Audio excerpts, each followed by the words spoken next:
Morning.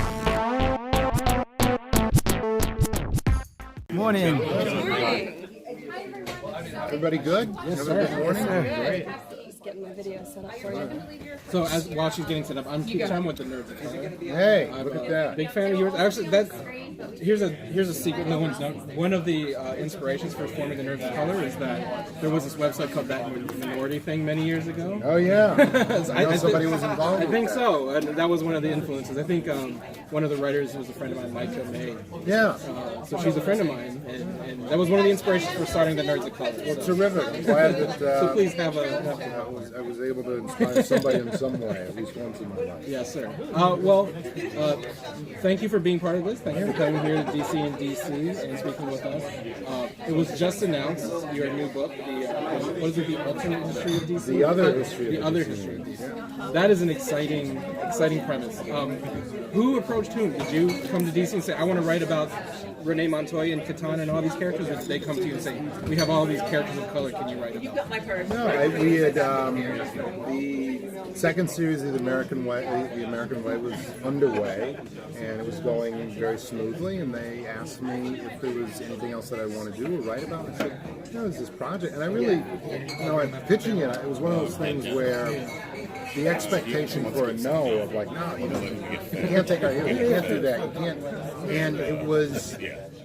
Everyone was so enthusiastic about it, and just one of those things where I never felt in other work that I'd done that sense of urgency of, let's do this. How quickly can we do this? It was very, very exciting. So it was very mutual. It was something that I wanted to do and present it, but the enthusiasm was just something that I'd never really felt before. It's an exciting premise. Can you just recount who are exactly all of the characters that are going to be in the book? I know Katana. Well, the characters that I'm thinking about, I don't want to say exactly because I don't want... There's some spoilers. Well, not even spoilers, but people go, well, you said this person was in the end and they're not. Right. Think of almost any iconic character of color, of a different gender, Vixen, Renee Montoya, Katana, certainly Jon Stewart, potentially Jefferson Pierce, his family, his daughters. There truly is a wealth of characters to pick and choose from. And even as this news is barely 24 hours old, and I've had people coming up to me and go, oh, you got to have so and so in, you got to have this person in. So I'm very excited to. What excites me is the enthusiasm so far. For people, not just people going, oh, that's interesting, that could be a good book, but people going, oh, you're going to have this character, or, what's the story, what's the format, how's it going to lay out? So I think there's something there, and I think the timing is right, the enthusiasm in there, and it'll be interesting, honestly, for me to see which of these characters make the cut. Everybody can't, but I'm excited for myself to be able to go back and go, oh man, I forgot about this character. Mal, whatever happened to Mal? But that's somebody who was there at the beginning, and would love to see whatever happened to him. Everything all right? I know that we're DC and DC, but I do have to ask, is the Marvel TV project still something that's on any sort of back burner or burner in general? Or has that gone the way of the dodo bird? Perhaps. Okay, so you are at DC, you can't say too much about it. I can't, if I was at Marvel, I couldn't say much about Marvel. So I can, the answer to your question is no comment. Because we're in Washington, yes, and we're in the capital of the country, politics and art mixing, and you're known to not shy away from injecting politics into art. And I wonder why do people have such a visceral kind of like discomfort with hearing about politics in art, because Ishmael Reed has said writing is fighting, right? Like art itself is a political act. Yeah. You hear a lot of comics fans saying social justice warriors ruining comics, when it's odd because Justice League, they love social justice. Yeah. Well, it is odd to me only in that, as you say, these heroes have always been social justice pleas, from the very beginning. And you look at the backgrounds of the individuals who created these characters, they were extensions of fights that they were fighting. So I think people who say that are just obviously ignorant of the history of the creators and really the history of comics. But for me, the odd thing is I don't feel like I'm injecting politics in a lot of the work.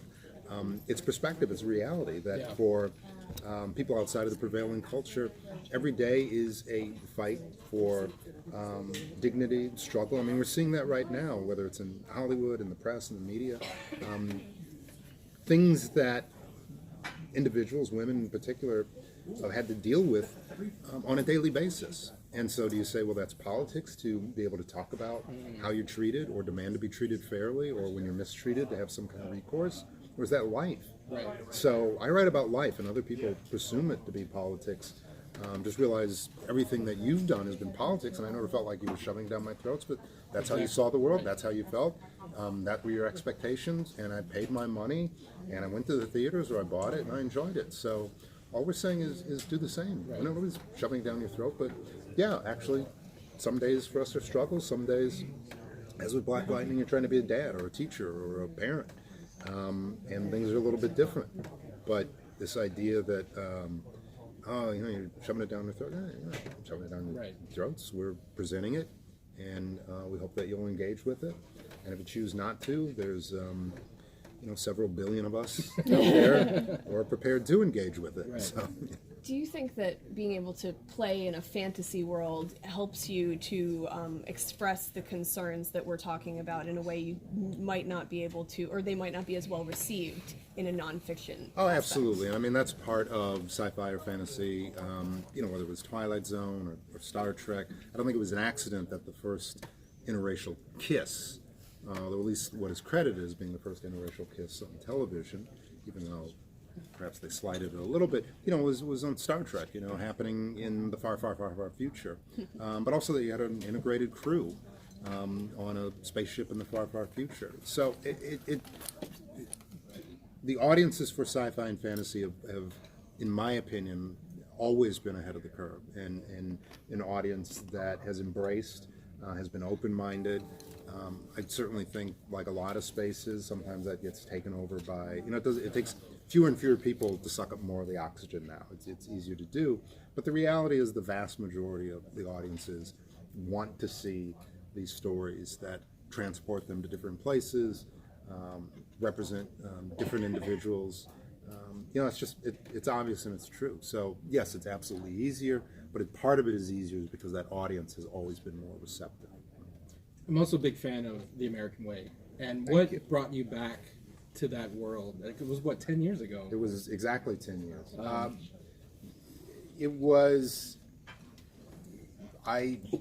It'd been 10 years, and I just assumed DC, they probably weren't interested in the property, and I called up and I said, it's been 10 years, it'd be all right if I owned it, but I just professionally, I wanted to ask before I did anything with it. And they're like, are you kidding me?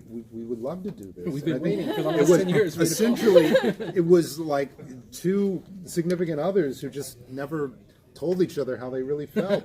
And the minute we called, they called me in and they were like, what do you want to do? And I'd had 10 years to think about it. And they were like, done deal, let's go. So it was really amazing, the alacrity that it happened. But I was just stunned. It's like, wow, if I'd called, 5-6 years ago, we could have been on to the fourth or fifth series by now. So it was a happy accident, but they could not have been more enthused about doing it, and it was terrific doing it with them.